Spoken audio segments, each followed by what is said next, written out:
अरे यार साहिल, मैं परसों अपने नेटिव प्लेस जा रहा हूँ और परसों ही तेरा बर्थडे है। तू कहना क्या चाहता है? यही कि तू मुझे कल ही पार्टी दे दे। ठीक है, तो मेरा बर्थडे गिफ्ट भी तू कल ही दे दे।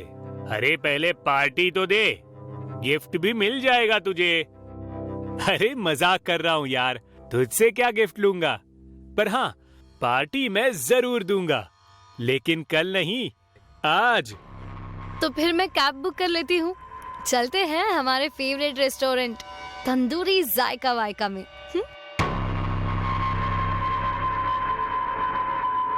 बस 2 मिनट में कैब आ रही है।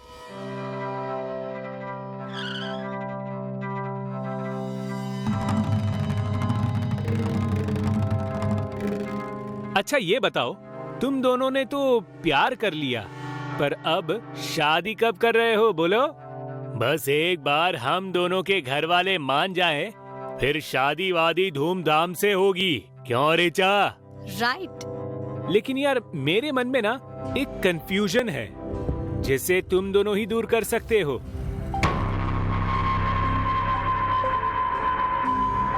यही कि जब तुम दोनों के बच्चे होंगे तो वो मुझे चाचा कहेंगे या मामा? यार ये तो सचमुच बहुत कंफ्यूजन वाला सवाल है, क्योंकि तू तो हम दोनों का बेस्ट फ्रेंड है। साहब, अगर आप लोग बुरा ना माने तो मैं कंफ्यूजन दूर कर दूं? ओके, कर दो। साहब, बेबी होने के बाद उसे महीने में 15 दिन चाचा बोलने के लिए कहिए और बाकी 15 दिन मामा बोलने के लिए। भाई वाह, बहुत अच्छा आइडिया दिया है तूने। अब गाड़ी पर भी ध्यान दे दे भाई, बात करने के चक्कर में कहीं ठोक मत देना। जी सर। अरे नहीं,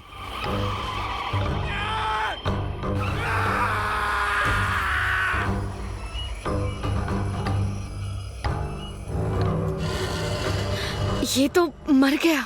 मेरा गला सूख रहा है। अरे वो देखो, उधर एक घर है, वहां चलते हैं हम।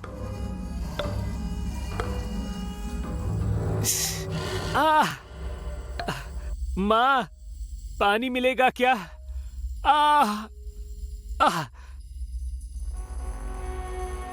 क्या अभी तुम्हारा ही एक्सीडेंट हुआ था बच्चों? जी माँ जी, ठीक है, रुको मैं पानी लाती हूँ। ये लो बच्चों।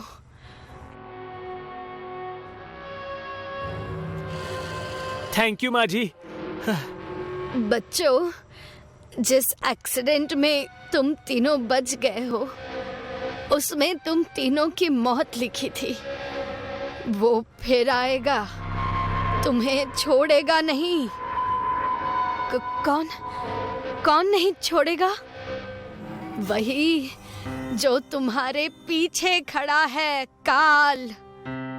माँ जी, आपको तो कुछ दिखता नहीं है, फिर आपने कैसे कहा कि कोई हमारे पीछे खड़ा है? जो किसी को नहीं दिखता वो मुझे दिखता है, बस सावधान रहना।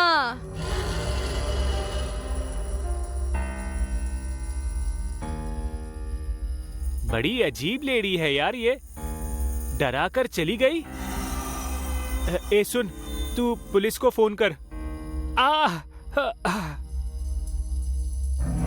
Hello police.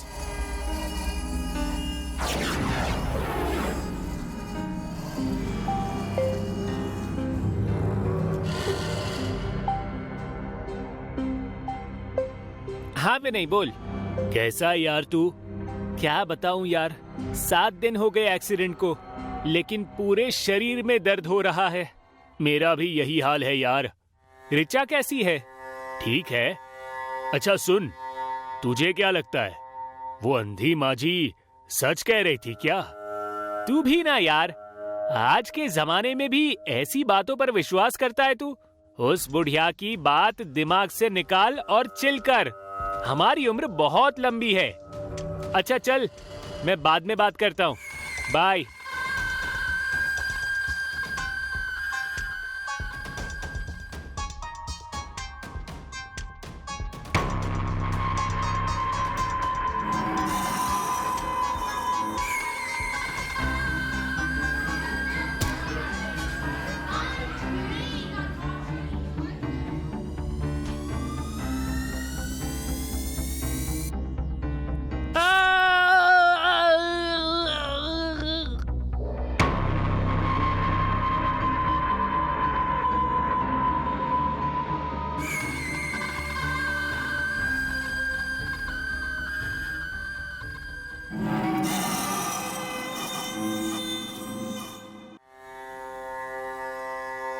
रिचा, तुम कहाँ हो?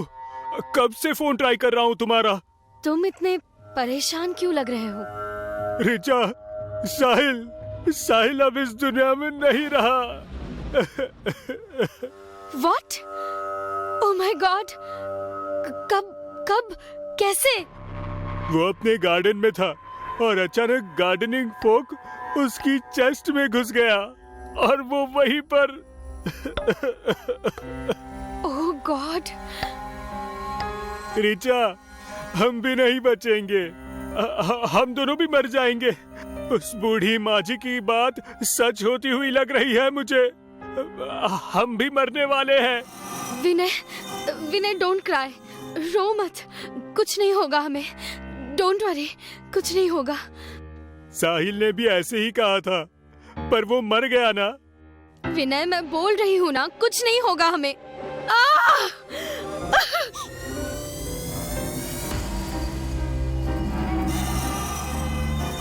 रिचा क्या हुआ तुम्हें? तुम ठीक तो हो ना? रिचा मैं आ रहा हूँ, अभी के अभी आ रहा हूँ।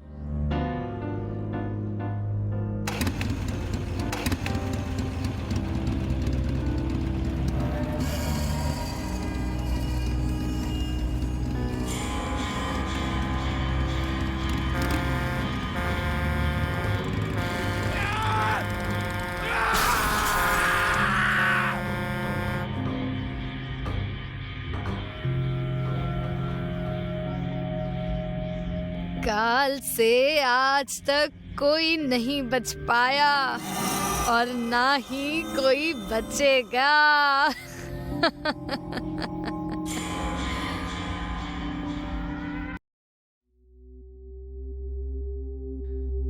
बबीता अकेले ही अपनी माँ और बीमार भाई का खर्च उठा रही होती है। बबीता एक कॉलेज में प्रोफेसर का काम करती है। एक दिन वो कॉलेज के लिए निकल रही होती है और वो अपना बायां पैर पहले घर से निकालती है। तभी बबीता, मैंने तुझे कितनी बार कहा है, घर से बाहर निकलते वक्त पहले दायां पैर बाहर निकालना चाहिए, वरना ये अपशगुन होता है बेटा। मैंने भी तुमसे कितनी बार कहा है माँ, मुझे इन सब बातों पर बिल्कुल यकीन नहीं है। ये सब मनगढ़ंत बातें होती हैं। आज अमावस की काली रात है, आज जल्दी घर आ जाना। आज के दिन कई लोग काला जादू करते हैं बबीता। अरे माँ, तुम इन सब बातों पर क्यों विश्वास करती हो? ये सब कुछ नहीं होता है। नहीं, ये सब बातें बहुत सोच समझ कर की जाती है। सरिता बहुत अंधविश्वासी थी और हमेशा इन सब से बचने के लिए टोना टोटका करते रहती थी। उसका बेटा मनोज कई साल पहले एक एक्सीडेंट में अपाहिज हो गया था और चलने फिरने में असमर्थ था। उसका पूरा ख्याल उसकी बहन बबीता रखती थी। बबीता कॉलेज के लिए निकल जाती है और बहुत काम होने की वजह से आज उसे घर जाने में देर हो जाती है। आज माँ ने जल्दी आने को कहा था, लेकिन काम ज्यादा होने की वजह से जल्दी घर पहुंचना संभव नहीं है। माँ को फोन करके बता देती हूँ। हाँ, आने में देर हो जाएगी। बबीता जैसे ही अपना फोन उठाती है, फोन उसके हाथ से गिर जाता है और टूट जाता है। उसे वापस घर जाने में बहुत लेट हो जाता है। उसे कोई टैक्सी या ऑटो नहीं मिलता। वो पैदल ही अपने घर की ओर निकल जाती है। आज ही इस मोबाइल को क्यों खराब होना था? आसपास भी कोई नजर नहीं आ रहा है। बबीता को ऐसा लगता है जैसे कोई मदद के लिए पुकार रहा हो। बबीता आवाज का पीछा करते हुए आवाज के पीछे जाने लगती है। कौन है वहाँ? तुम रो क्यों रही हो? बबीता को कुछ भी नजर नहीं आता, लेकिन वो आवाज का पीछा करने चली जाती है। तभी वो देखती है कि वो एक कब्रिस्तान में पहुंच गई है। जैसे ही बबीता उस कब्रिस्तान में पहुंचती है, वो आवाज का आना बंद हो जाता है। ये क्या हो रहा है? मैं रात को इस कब्रिस्तान में कैसे पहुंच गई? वहां पर कुत्तों के रोने की आवाज, चमगादड़ के बोलने की आवाज और मेंढक का पानी में टर्राना साफ सुनाई दे रहा था। चारों तरफ बिल्कुल शांत माहौल था। उस बीच सन्नाटे को चीरती हुई ये आवाज बहुत डरावनी लग रही थी। बबीता उस कब्रिस्तान से निकलने की कोशिश करने लगती है, लेकिन वो जहां भी जाती है उसे सिर्फ और सिर्फ बड़ी दीवारें मिलती है। वहां कोई भी गेट नहीं था। अगर यहाँ कोई गेट नहीं है तो फिर मैं अंदर कैसे आई? घना अंधेरा हो चुका था। बबीता उस कब्रिस्तान में घूम घूम कर थक चुकी थी, लेकिन वहां से जाने का कोई रास्ता नहीं था। बबीता थक कर एक कब्र पर बैठ जाती है। तभी उस कब्र से अजीब आवाज आने लगती है। बबीता धीरे से अपना कान उस कब्र के ऊपर रखकर आवाज सुनने लगती है। तभी अचानक वो कब्र में जोरदार धमाका होता है और उससे एक ताबूत निकलकर बाहर आ जाता है। बबीता धमाके की आवाज से वहीं पर बेहोश हो जाती है। तभी बबीता के कान में कुछ आवाज सुनाई देती है। अरे आप ठीक तो हैं? आप यहाँ इस सुनसान कब्रिस्तान में अकेली क्या कर रही हैं? आप कौन हैं? और मैं यहाँ कैसे पहुँची? बबीता को थोड़ा होश आता है। बबीता अपने सामने अनजान व्यक्ति को पाती है। आप कौन हैं? और यहाँ क्या कर रहे हैं? मैं इस कब्रिस्तान में क्या कर रही हूँ? मेरी कुछ समझ में नहीं आ रहा। आज मुझे काम से वापस आते वक्त लेट हो गया। जब मैं इस कब्रिस्तान से गुजर रहा था तब मुझे अजीब आवाजें सुनाई देने लग गई और मैं यहाँ देखने चला आया। तभी पास में पड़ी कब्र से किसी का हाथ बाहर आता है और बबीता का हाथ पकड़ लेता है। बबीता डर के मारे चिल्लाती है। अमन बबीता का हाथ छुड़ाने की कोशिश करता है, लेकिन उसका हाथ बहुत बुरी तरह से फंस चुका था। ये क्या हो रहा है? एक कब्र में रखा मुर्दा किसी का हाथ कैसे पकड़ सकता है? यहाँ जरूर कुछ गड़बड़ है। ये सब हमारे समझ के परे है। अमन बबीता का हाथ छुड़ाने की बहुत कोशिश करता है। बबीता के हाथ से खून निकलने लगता है। तभी बबीता का हाथ उस कब्र से बाहर आ जाता है। अमन और बबीता अपनी जान बचाकर वहां से भागने लगते हैं। यहाँ से बचकर भागने का कोई रास्ता नहीं है। ये कैसे हो सकता है? यहाँ अंदर आने का तो रास्ता है, लेकिन बाहर जाने का नहीं। ये कोई चाल है हमें फंसाने की। पीछे से उस कब्र से एक भूत चलकर आने लगता है और उसके मुंह से हरा पानी गिर रहा था। अमन और बबीता उसे देखकर बुरी तरह डर जाते हैं और वहां से भागने लगते हैं। तभी बबीता का पैर किसी चीज में फंस जाता है और वो गिर जाती है। चलो मेरे साथ। वो बबीता का पैर पकड़कर खींचकर ले जाने लगता है।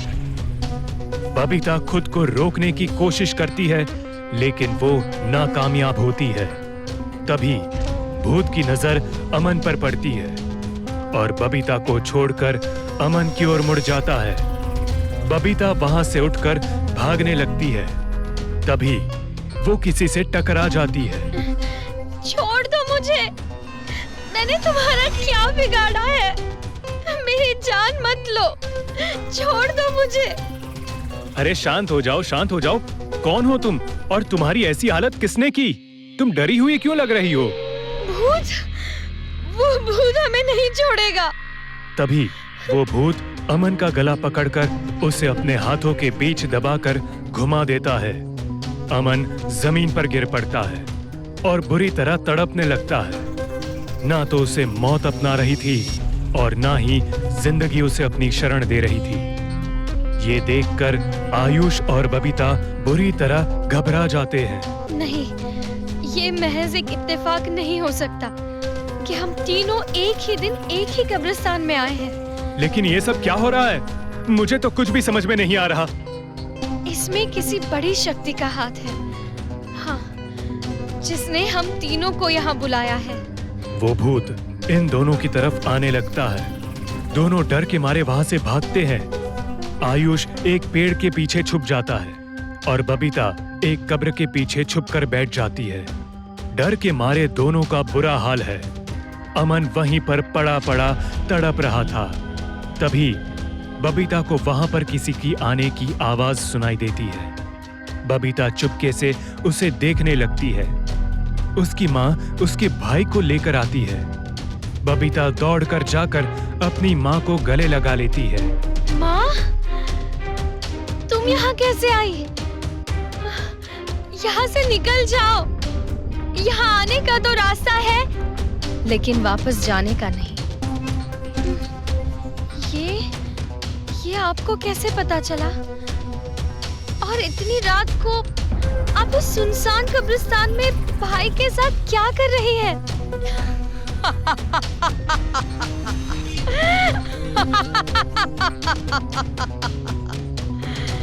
तुम्हें अब तक नहीं समझ में आया?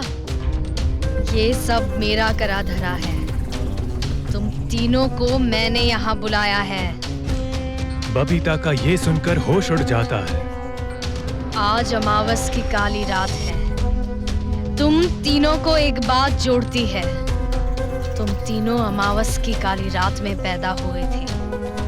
आज मैं तुम तीनों की बलि चढ़ा दूंगी, जिससे मेरा बेटा पहले की तरह बिल्कुल ठीक हो जाएगा। कैसी माँ हो तुम? अपने बेटे के लिए तुम 3 मासूम जिंदगियां छीन रही हो। तभी पीछे से वो भूत आकर बबीता को ले जाने लगता है। बबीता खुद को छुड़ाने की कोशिश करती है, लेकिन वो उसके चुंगल से नहीं निकल पाती। वो भूत अमन, आयुष और बबीता को पेड़ पर उल्टा लटका देता है। बहुत अच्छा काम किया तुमने। 1 बजने वाला है।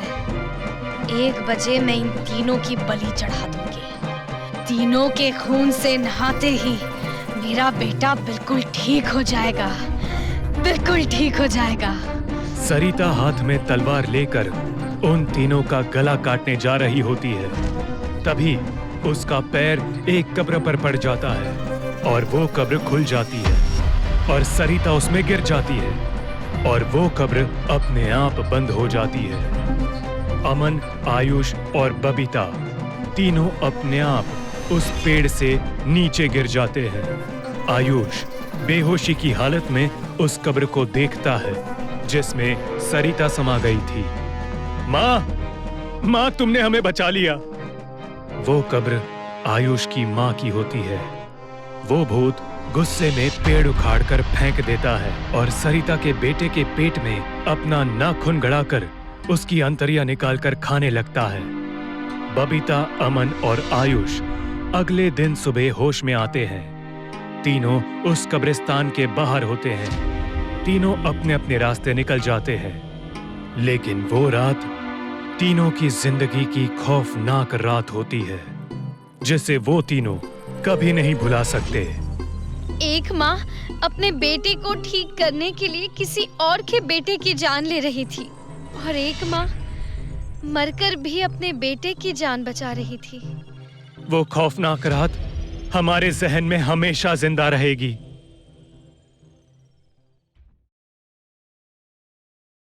सोहन, रश्मि, अमित और सिमरन साथ में कॉलेज में पढ़ते हैं। चारों में बहुत गहरी दोस्ती होती है और चारों हमेशा साथ में ही रहते हैं। पूरे कॉलेज में चारों की दोस्ती के बारे में चर्चा होती है। कुछ ही दिनों में एनुअल फंक्शन आने वाला है। इस बार तो धमाल मचा देंगे। याद है पिछली बार हमने कितनी मस्ती की थी?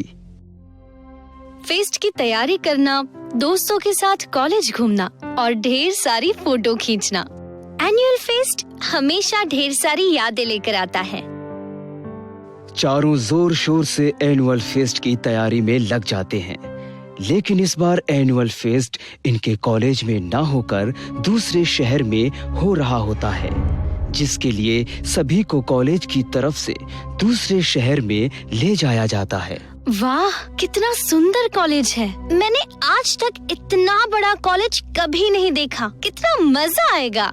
हाँ, सही कहा तुमने। यहाँ पर सारी प्रतियोगिता में हमारा कॉलेज ही जीतेगा। चारों उसी कॉलेज में रुकते हैं और अपने अपने परफॉर्मेंस की तैयारी में लग जाते हैं। चारों मिलकर एक ड्रामा परफॉर्म कर रहे थे, जिसके लिए अगले दिन से उन्हें प्रैक्टिस के लिए जाना होता था। अरे यार, इतना बड़ा कॉलेज है, मुझे समझ में नहीं आ रहा इसमें ड्रामा रूम कौन सा होगा। चलो किसी से जाकर पूछते हैं। ये अमित और सोहन कहाँ रह गए? तुम चिंता मत करो, वो भी आ जाएंगे। सिमरन और रश्मि ड्रामा रूम ढूंढने जाती हैं, लेकिन उन्हें आसपास कहीं ड्रामा रूम नहीं मिलता है। तभी जाकर वो एक कमरे के पास रुकती हैं। उस कमरे के ऊपर ड्रामा रूम लिखा होता है, लेकिन वहाँ ताला लगा होता है। ड्रामा रूम तो यही है, लेकिन यहाँ ताला क्यों लगा हुआ है? क्या पता। और इस कमरे की हालत देखकर लगता है मानो ये बहुत सालों से बंद पड़ा होगा। सिमरन और रश्मि खिड़की पे लगे शीशे से कमरे के अंदर झांकती हैं। वहाँ कई सारे मैनीक्वीन्स पड़े थे और ड्रामा के लिए कॉस्ट्यूम भी थे, लेकिन उस रूम की हालत देखकर लग रहा था जैसे कई सालों से वो बंद पड़ा है। तभी कमरे के अंदर से अचानक एक मैनीक्वीन आकर खिड़की पर गिरती है। रश्मि और सिमरन देखकर डर जाती हैं। ये कमरा तो बंद है, लेकिन ये मैनीक्वीन अपने आप कैसे गिर गई? मैं तो पूरी तरह डर गई थी। तभी वहाँ पर एक आदमी आ जाता है और रश्मि सिमरन को डांटने लगता है। तुम लोग यहाँ क्या कर रही हो? तुम्हें पता नहीं कि ये ड्रामा रूम कई सालों से बंद है? यहाँ कोई भी ड्रामा प्रैक्टिस नहीं होता है। हमें नहीं पता था, हम इस कॉलेज में नए आए हैं। क्या आप हमें ड्रामा रूम का पता बता सकते हैं? फर्स्ट फ्लोर, चौथा कमरा। आज के बाद तुम दोनों यहाँ भटकना भी नहीं चाहिए। तुम्हें पता नहीं ये कमरा कितना खतरनाक है। यहाँ पर कभी भी कुछ भी हो सकता है। क्या मतलब है आपका? इस कमरे में अदृश्य राज छुपा है, जिसे कोई कभी नहीं देख सकता। इस कमरे की वजह से कई लोगों की जान गई है। अगर तुम दोनों को अपनी जान प्यारी है तो तुम दोनों यहाँ पर फिर कभी आने की हिम्मत मत करना। रश्मि और सिमरन वहाँ से डरकर भाग जाती हैं और ड्रामा रूम में आकर अमित और सोहन को सारी बात बताती हैं। दोनों इन बातों को मजाक समझकर उसका मजाक उड़ाने लगते हैं। तुम दोनों ना किसी की भी बात सुनकर डर जाती हो। वो कोई स्टूडेंट होगा जो तुम दोनों को डराने के लिए ये सब बोल रहा होगा। हाँ, शायद तुम्हारी बात सच हो। अमित और सोहन उस ड्रामा रूम में जाने का प्लान बनाते हैं। रश्मि और अंजलि मना करते हैं, लेकिन इसके बावजूद वो किसी की नहीं सुनते और बिना किसी को बताए रात में उस ड्रामा रूम में पहुंच जाते हैं, लेकिन वहां पर कोई ताला लगा हुआ नहीं होता है। दोनों अंदर जाकर देखते हैं, वहां पर कई सारे नाटक के कपड़े, जेवर मौजूद थे। लड़कियां भी ना, कौन सा भूत है यहाँ पर? लड़कियां खुद भी डर जाती हैं और हमें भी डरा देती हैं। अमित और सोहन ड्रामा रूम में घूमकर सभी कुछ देखने लगते हैं। तभी उन्हें लगता है कि उसके पीछे से कोई पार हुआ। अमित पलट कर देखता है तो वहां पर कोई नहीं होता। तभी वहां पर एक मैनीक्वीन अपना सर हिलाने लगती है। ये मैनीक्वीन अपने आप अपना सर कैसे हिलाने लगी? शायद कोई चूहा वगैरह होगा। तभी वो कमरे का दरवाजा अपने आप बंद हो जाता है और वहां पर घुंघरू की आवाज सुनाई देने लगती है। अचानक लाइट भी कट जाती है और सारी मैनीक्वीन्स अपने आप हिलने लगती हैं। ये देखकर अमित और सोहन बहुत डर जाते हैं और वहां से भागने की कोशिश करने लगते हैं, लेकिन वहां से भागने का कोई रास्ता नहीं होता है। ये अपने आप क्या हो रहा है? मुझे तो डर लग रहा है। तभी वहां पर कोई अमित का पैर पकड़कर ले जाने लगता है। अमित डर जाता है और वो खुद को रोकने की कोशिश करने लगता है, लेकिन एक अदृश्य शक्ति अमित को अपनी तरफ खींच रही थी। अचानक एक मैनीक्वीन चलते हुए वहां पर आ जाती है और अमित का पैर पकड़कर उल्टा लटका देती है। ये क्या हो रहा है? मैं अपने आप हवा में उल्टा कैसे लटक गया? अचानक अमित के हाथ पैर कोई मरोड़ कर तोड़ देता है। अमित दर्द से चीखते हुए जमीन पर गिर पड़ता है और वो तड़पने लगता है। ऐसा लगता है मानो जैसे कोई अदृश्य शक्ति उस पर अपना कब्जा कर लेती हो। तड़पते तड़पते अमित की मौत हो जाती है। अमित, अरे यार, अगर तुम्हारा ये कोई मजाक है तो मुझे बहुत डर लग रहा है अमित। तभी अमित के पीछे एक खूंखार राक्षस की तरह दिखने वाला मैनीक्वीन खड़ा हो जाता है। उसकी आंखें चमकने लगती हैं और गर्दन पर हाथ डालकर उसका गर्दन दबाने लगता है। सोहन कोट को छुड़ाने की कोशिश करता है, लेकिन वो नाकाम होता है। सोहन दर्द के मारे चीखने लगता है। कौन है? छोड़ दो मुझे। अमित, अमित कहाँ हो तुम? वो मैरी क्वीन सोहन की गर्दन पकड़कर मरोड़ देता है। सोहन की आंखें बाहर आ जाती हैं, उसके मुंह से खून बाहर आने लगता है और उसकी मौत हो जाती है। अगले दिन सिमरन और रश्मि सोहन और अमित का परफॉर्मेंस के लिए इंतजार कर रही होती हैं। कहीं रात को ये दोनों ड्रामा रूम में तो नहीं चले गए? हमें वहाँ जाकर देखना पड़ेगा। रश्मि और सिमरन ड्रामा रूम के पास जाती हैं, लेकिन वहाँ पर ताला लगा होता है। दोनों खिड़की से अंदर झांकती हैं, लेकिन वहाँ पर कुछ भी नजर नहीं आता। अब हम परफॉर्म कैसे करेंगे? ऐसे तो हमारा कॉलेज हार जाएगा। हाँ, सही कहा तुमने। इन दोनों का कुछ अता पता नहीं है। रश्मि और सिमरन अमित और सोहन को बहुत ढूंढने की कोशिश करती हैं, लेकिन वो दोनों नहीं मिलते। रात हो जाती है, तभी सिमरन को अमित की आवाज सुनाई देने लगती है। लड़कियां भी ना, कौन सा भूत है यहाँ पर? सुना तुमने? अमित की आवाज आ रही है। वो हमें बुला रहा है। मुझे कोई आवाज नहीं सुनाई दी। सिमरन उस आवाज के पीछे जाने लगती है। रश्मि भी सिमरन के साथ साथ जाती है। वो दोनों उसी ड्रामा रूम के पास पहुंच जाते हैं। इस बार ड्रामा रूम का ताला खुला हुआ था। दोनों ड्रामा रूम के अंदर घुस जाती हैं। अमित, कहाँ हो तुम? हमें आवाज दो। आवाज यहीं से आ रही थी, लेकिन यहाँ तो कोई भी नहीं है। तभी उस ड्रामा रूम का दरवाजा बंद हो जाता है। रश्मि और सिमरन डर जाती हैं। तभी वहाँ के सारे मैनीक्वींस हिलने लगते हैं और हंसने लगती हैं। ये क्या हो रहा है सिमरन? ये कोई अदृश्य शक्ति लगती है। दोनों वहाँ से भागने की कोशिश करने लगती हैं, लेकिन भागने का कोई रास्ता नहीं होता है। तभी वो खतरनाक मैनीक्वीन रश्मि के पास आकर उसका सर पकड़कर दीवार पर पटक देती है। दीवार पर सर लगते ही पूरी तरह से चकनाचूर हो जाता है और रश्मि की मौत हो जाती है। रश्मि का शरीर नीचे गिर पड़ता है और उसका सर दीवार पर चिपक कर रह जाता है। कौन हो तुम और सभी को इतनी बेरहमी से क्यों मार रही हो? तभी कोई रश्मि का पैर पकड़कर उसे ले जाने लगता है और एक बड़े से बक्से में उसको डालकर बंद कर देता है। सिमरन बाहर निकलने के लिए चिल्लाने लगती है, लेकिन कोई भी उसकी आवाज बाहर नहीं सुन पा रहा था। उस बक्से में बंद सिमरन की मौत हो जाती है।